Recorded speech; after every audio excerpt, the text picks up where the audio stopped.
नमस्कार, HW मराठीमध्ये आपलं स्वागत। जम्मू काश्मीरच्या पुलवामामध्ये गुरुवारी 14 फेब्रुवारी रोजी झालेल्या भ्याड आतंकवादी हल्ल्यात भारताच्या 40 शूरवीर जवानांनी आपल्या प्राणांची आहुती दिली। या हल्ल्यानंतर संपूर्ण देशावर शोककळा पसरली, तर देशभरातून प्रचंड संतापाची लाट उमटली आहे।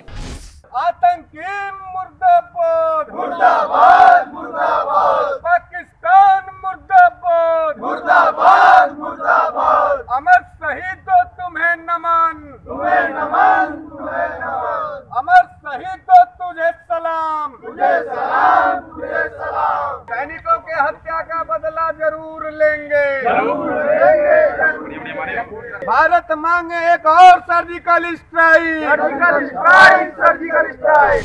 दिवसेंदिवस वाढतच चाललेल्या आतंकवादाला कडव्या शब्दात उत्तर देण्याची आता वेळ आली असल्याची भावनाही देशभरातून उमटत आहे। हल्ल्यानंतर पाकिस्तानवर भारतानं दबाव टाकण्यास सुरुवात केली आहे। जैश ए मोहम्मद सारख्या आतंकवादी संघटनांना पाठीशी घालणाऱ्या, आतंकवादाला नेहमीच खतपाणी देणाऱ्या पाकिस्तानला धडा शिकवण्यासाठी भारत सरकारकडून ठोस पावलंही उचलण्यात आली आहे। 14 फेब्रुवारीला गुरुवारी दुपारी 3:30 वाजताच्या दरम्यान हा हल्ला करण्यात आला। या हल्ल्याला 3 दिवस उलटून गेले आहे। या 3 दिवसांमध्ये भारत सरकारकडून पाकिस्तानला धडा शिकवण्यासाठी काही महत्त्वाचे निर्णय घेण्यात आले। त्याचबरोबर जगातल्या काही देशांनीही भारताच्या या निर्णयाला पाठिंबा दिलाय आणि दहशतवादाविरुद्ध आपले दंड ठोपाटले आहे।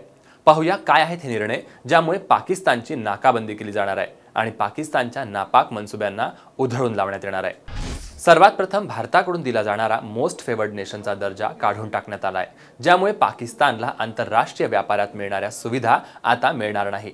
1996 मध्ये हा मोस्ट फेवर्ड नेशनचा दर्जा पाकिस्तानला देण्यात आला होता, परंतु आश्वासन देऊनही पाकिस्तानने आजपर्यंत भारताला मोस्ट फेवर्ड नेशनचा दर्जा दिलेला नाही। त्यामुळे भारताकडूनही पाकिस्तानला देण्यात आलेला हा दर्जा आता काढून घेण्यात आलाय। पाकिस्तानातून निर्यात होणाऱ्या 3400 करोड रुपयाच्या वस्तूंवरही 200% कस्टम ड्युटी आकारली जाणार आहे।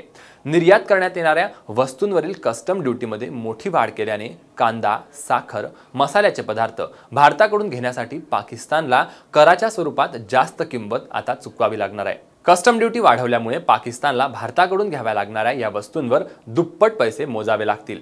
भारत पाकिस्तानला साखर, चहा, ऑइल, पेट्रोलियम ऑइल, कापूस, टायर, रबरसह जवळपास 14 वस्तू निर्यात करतो। मात्र आता कस्टम ड्युटी वाढवल्यामुळे त्याचा पाकिस्तानच्या अर्थव्यवस्थेवर वाईट प्रभाव पडणार आहे। तसेच पाकिस्तानकडून आयात करण्यात आलेल्या सिमेंटवरही भारताला जास्त पैसे मोजावे लागू शकतात, असे केंद्रीय मंत्री अरुण जेटली यांनी सांगितले आहे। त्याचबरोबर पाकिस्तानला ब्लॅकलिस्टमध्ये टाकण्याची मागणी भारताकडून जागतिक पातळीवर करण्यात येणार आहे। दहशतवादी कारवायांसाठी वित्तपुरवठा करणाऱ्यांवर लक्ष ठेवणारी आंतरराष्ट्रीय संस्था म्हणजे फायनान्शियल ॲक्शन टास्क फोर्स आता याच FATFला भारताकडून पुलवामामध्ये झालेल्या हल्ल्यात पाकिस्तानचा हात असल्याचे पुरावे देण्यात येणार आहे, जेणेकरून पाकिस्तानचा खरा चेहरा जगासमोर आणून त्याला ब्लॅकलिस्टमध्ये टाकण्याची मागणी करता येईल। फ्रान्सच्या पॅरिसमध्ये पुढील आठवड्यात FATFचं एक महाअधिवेशन आणि बैठक पार पडणार आहे। या बैठकीत भारत पाकिस्तानच्या विरोधात जमा केलेले दस्तऐवज दाखवून पाकिस्तानला काळ्या यादीत टाकण्याची मागणी करणार आहे। सुरक्षा दलांना हल्लेखोरांविरुद्ध कारवाई करण्याचे पूर्ण स्वातंत्र्य देण्यात आल्याचे पंतप्रधान नरेंद्र मोदी यांनी म्हटलं होतं। त्यानंतर राजस्थानातील पाकिस्तान सीमेवरील पोखरणमध्ये हवाई दलानं जोरदार सराव केला। या सरावात हवाई दलाची लढाऊ विमानं आणि हेलिकॉप्टर सहभागी झाली होती। पुलवामा हल्ल्यानंतर 2 दिवसातच हा सराव झाल्याने त्याला मोठं महत्त्व आहे। वायुशक्ती असं नावानं झालेल्या या सरावात तेजस हे हलके लढाऊ विमान, आधुनिक हेलिकॉप्टर, जमिनीवरून आकाशात मारा करणारे आकाश, तसेच हवेतून हवेतच मारा करणारे अस्त्र ही क्षेपणास्त्र या सरावात सहभागी झाली होती। लढाऊ विमानं आणि हेलिकॉप्टर यांनी दिवस रात्र लक्ष्यभेदाचा सराव केला। लष्कर प्रमुख जनरल बिपिन रावत, विविध देशांचे संरक्षण तज्ज्ञ सुद्धा या सरावाच्या वेळी उपस्थित होते। सोबतच डी स्पोर्ट या स्पोर्ट चॅनलने पाकिस्तान सुपर लीग सामन्यांचं भारतात प्रक्षेपण न करण्याचा निर्णय घेतलाय। त्यामुळे पाक क्रिकेटला सुद्धा याचा मोठा दणका बसलाय। IPLच्या धर्तीवर पाकिस्तानात सुपर लीग खेळली जाते। PSLच्या प्रसारणाचे सर्व हक्क डी स्पोर्टकडे आहेत। आम्ही पाकिस्तान सुपर लीगचे भारतातील प्रसारण थांबवले आहे। राष्ट्रीय मुद्द्यांवर आम्हीही संवेदनशील आहोत, त्यामुळे पुलवामा हल्ल्यानंतर हा निर्णय घेण्याचं आम्ही ठरवलं, असं या चॅनलच्या एका वरिष्ठ अधिकाऱ्यानं एका वृत्तवाहिनीला सांगितलंय। आता पाकिस्तान सुपर लीगचं प्रसारण भारतात होणार नाही।